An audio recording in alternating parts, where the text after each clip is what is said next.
I turned a single image into a printable 3D model using AI. And in this video, I'll show you exactly how I did it. Let's see how you can do this yourself with the help of HiTem 3D. Blender. It can do 3D models.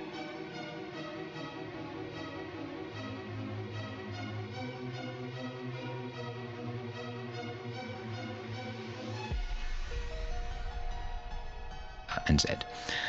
Anyways, I want to move this actually just a little bit further back right there. So I want my donut to be the front and center, and I want this to be at the back there. But then how do I change my view so I'm no longer just pivoting on my donut? I want to shift my focus to that selected object. It's number pad period.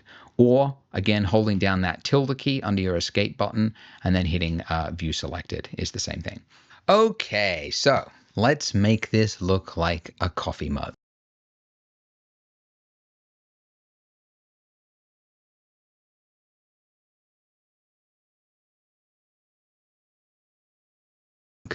So we have to edit this object, and to edit an object, we have to change what mode we are in. So in the top left-hand corner of the screen, there's a little drop down, which if you click, we can change it into edit mode.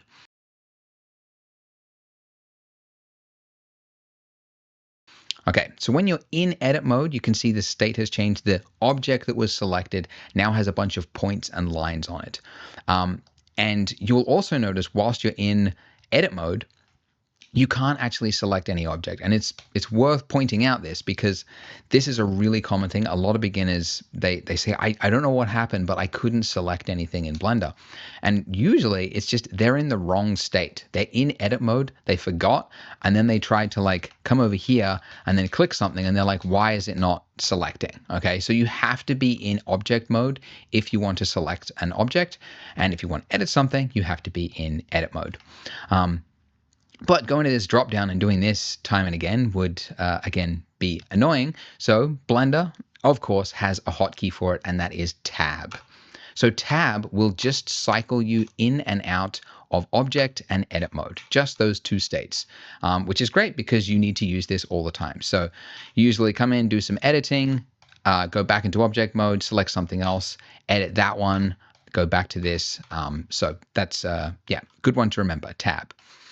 All right, so in edit mode, when I'm in this state here, these little points here, these are called vertices. These are the points that make up the the shape of the mesh, obviously.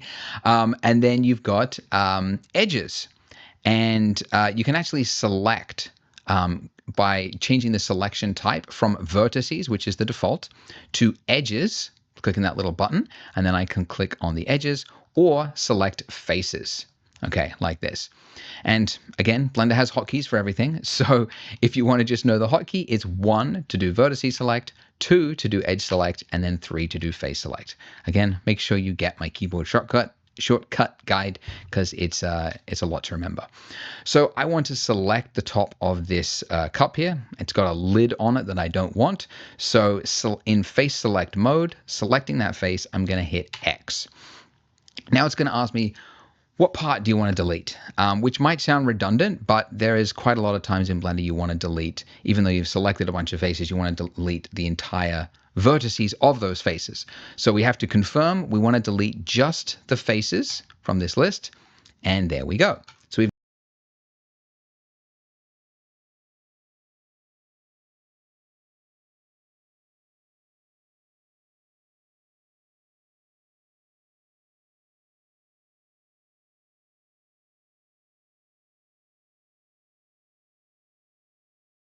we've now got a cup with a hole in it. Great. But this cup will not do. It is too paper thin. We could cut our finger on that edge there. So we need to add some thickness to this cup.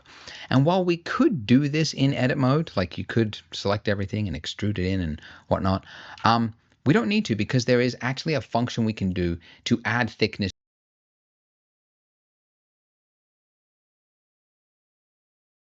to anything without needing to go into edit mode. And that is underneath your modifier stack here. So if you click this little wrench, this will activate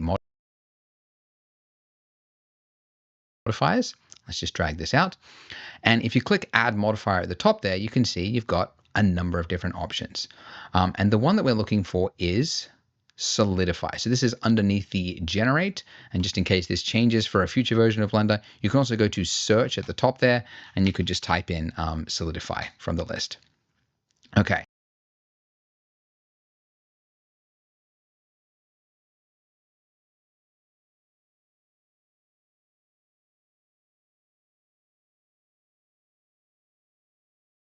So now that we've got that, you can see we've got a bunch of options, and you'll notice that our mesh now has some thickness to it.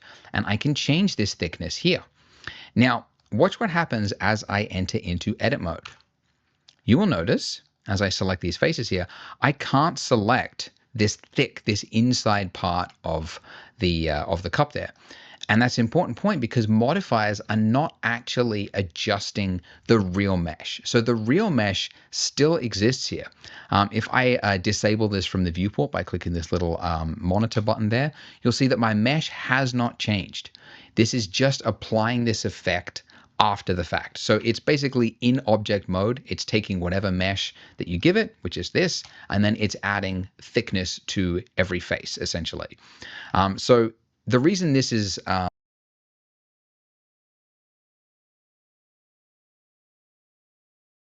so useful is that this is a non-destructive workflow. So I could, at any point, I could be doing a bunch of changes to my mug here. I could, we'll get to all that later on. We could, change the size and things. And then later on I can go, you know what? I think that's a little bit too thick. I'm going to change that. And I can come back to that and very quickly adjust it. So non-destructive, and it's obviously very helpful for a lot of things. Okay, so I've given it some thickness, but I also want to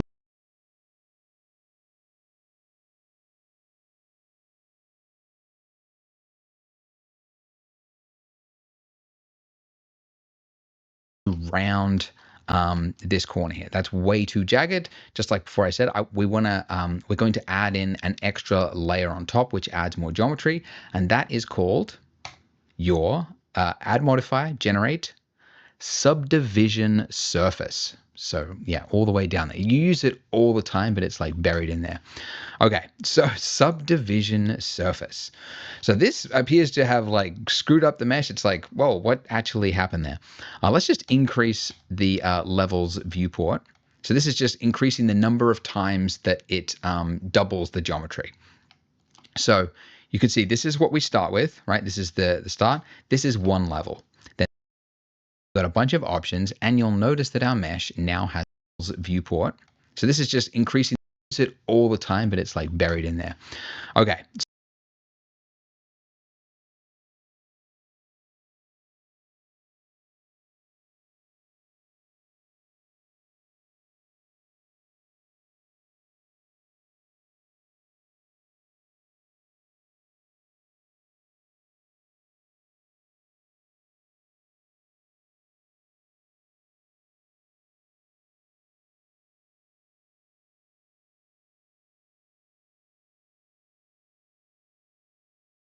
So subdivision surface.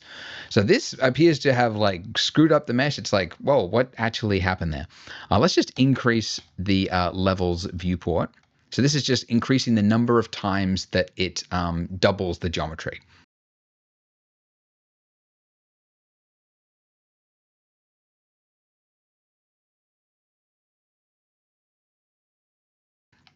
So you can see this is what we start with, right? This is the start. This is one level.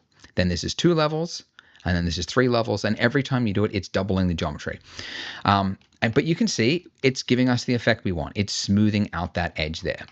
But because of the way that it works, like basically, if you look at, let's go back to this. We've got this hard corner here, right? That's just like a 90-degree corner. So let me get in a little bit closer here so you can kind of see it. Yeah, it's like a 90-degree, perfectly like that. So when you add in a subdivision surface, it's basically saying, okay, so there's a point here, there is a point all the way over here, and there is a point that's going to go all the, like it's so far it's off the screen, but it's all the way down there.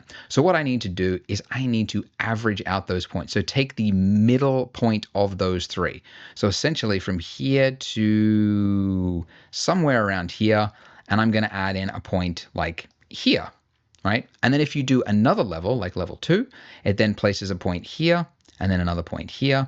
And then if you do another level, it places another point here, another point here, another point here. And because there's two sides to this mug, there's like another one happening on that side, right? So we've now just got this like really super like oval shaped edge like this, okay? Which is why when I turn it on, we get this effect there. So what we first of all need to do in edit mode with our mug here. So I am in, actually it doesn't matter what mode I'm actually in here. But what I need to do is essentially tighten an edge where that smoothing is happening. So it's no longer happening from all the way here to smooth it all the way down to there. I want to happen at like just to about there. So I need to add in more geometry onto this mesh here.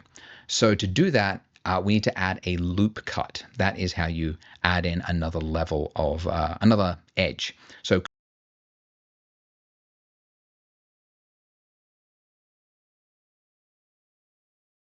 Control R will add in this loop cut. I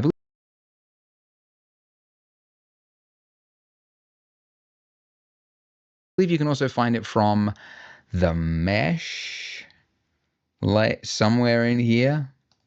Yeah, there you go. Edge, loop cut and slide if you wanted to look it in there. But it's, yeah, Control R. That's another one you use all the time. So when I hit Control R, it's saying, where do you want to place the cut in this mesh? And I could place it, anywhere between a face, essentially. So I'm going to place it along this middle. So you do a single click, and then it's saying, where do you want to place that vertically on this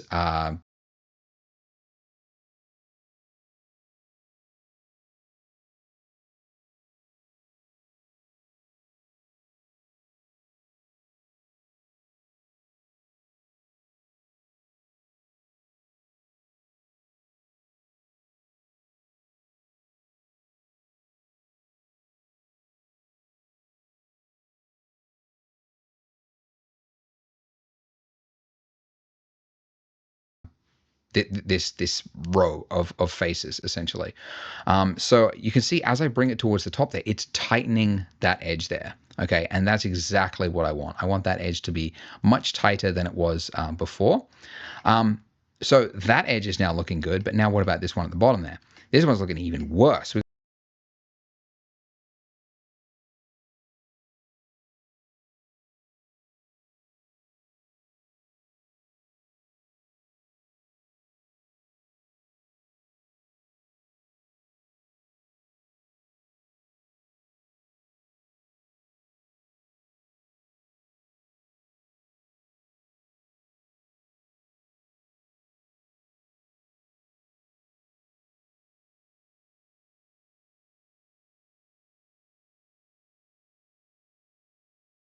We've got a lot to fix here.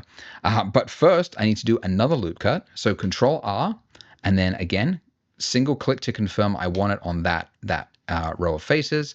And then I'm just sliding it along until it's, roughly about there at the bottom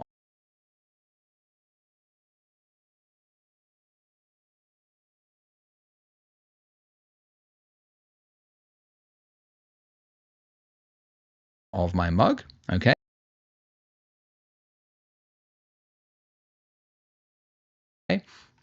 And then you can see it's like this whole area here, this face here, it's become like it's turned it into a star. And not to get too complicated, but basically a subsurf modifier, it has to know what to do. And generally, if there's like faces that are made up of 4 vertices, this is getting complicated, I can tell. It knows what to do. It makes it like nice and smooth. But the moment you have a face that is made up of more than 4 vertices, it's called an n-gon. And it doesn't really know what to do with it. I mean, it does, but you don't know what it's going to do. And it just can make things look a little ugly. N-gon is kind of like a dirty word in 3D space. It's like, oh, you never want to have an n-gon. They are actually useful and they, do have a purpose, but generally speaking, they're good to avoid if you don't know what you're doing. So anyway, I should tell you what I'm doing. The way to fix this is I need to add another loop that kind of just goes around here, right there. So that way I've only got from there to there, and then I can have my ugly star or whatever happening underneath my coffee mug. So I need to add a loop cut, but I can't add a loop cut on just a single face.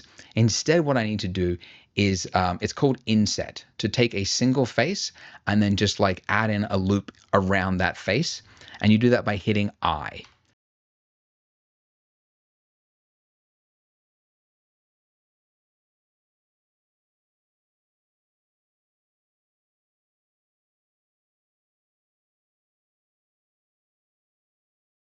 So I, and then just like it's already active. Again, this is the way, this is why I spent a while to explain it. The moment you activate a tool, you're already in that selection state. So I hit I, and wherever my cursor is, it's now going like, where do you want to put this inset? Okay. So I'm just moving it back and forth until I get it. How tight do I want this edge to look? Something like that, maybe. I mean, it's underneath the coffee mug. It doesn't really matter.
that much, but yeah, something like that.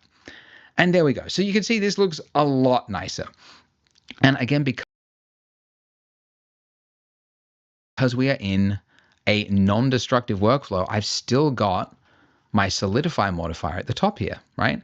I could change the thickness of this. I can make this a really chunky looking coffee mug or a really thin one. And that is the benefit of a non-destructive workflow. And then I can also change how high res do I want my coffee mug to look. And this is the way to work in 3D. This is the best way to do it because, if a client wants you to change something or whatnot, keeping in a flexible workflow is definitely a good place to be. Okay, so we have created the start of a coffee mug and we have also created a donut. Good time to save.